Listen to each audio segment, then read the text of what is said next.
சட்டசபை தேர்தல் தேதி அறிவிக்கப்பட்டதை தொடர்ந்து தமிழகம் முழுவதும் தேர்தல் நடத்தை விதிகள் அமலுக்கு வந்துள்ளது. பல இடங்களில் பறக்கும் படை அதிகாரிகள் வாகன சோதனையில் ஈடுபட்டுள்ளனர். மதுரை தூத்துக்குடி ஹைவேயில் ஆவியூர் செக்போஸ்ட் அருகே அதிகாரிகள் வழக்கம் போல வாகனங்களை நிறுத்தி சோதனை செய்து கொண்டிருந்தனர்.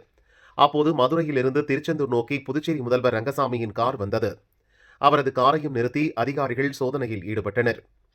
அப்போது அவருக்கு பின்னால் காரில் வந்த ரங்கசாமியின் பாதுகாவலர்கள், ஆதரவாளர்கள் கீழே இறங்கி வந்து அதிகாரிகள் சோதனைக்கு எதிர்ப்பு தெரிவித்தனர்.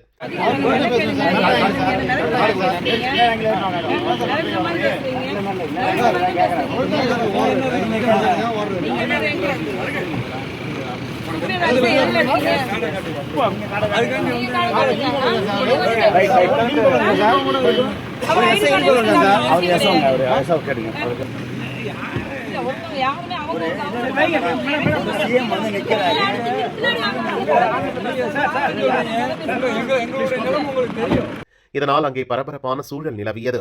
தேர்தல் நடத்தை விதியின் கீழ்தான் நடவடிக்கை எடுக்கிறோம் என அதிகாரிகள் விளக்கமளித்தனர். தொடர்ந்து ரங்கசாமியின் கார், அவருக்கு பின்னால் வந்த கார் முழுமையாக சோதனை செய்யப்பட்டது. சந்தேகப்படும்படியான எதுவும் இல்லை என உறுதி செய்யப்பட்ட நிலையில் ரங்கசாமி தனது பயணத்தை தொடர்ந்தார்.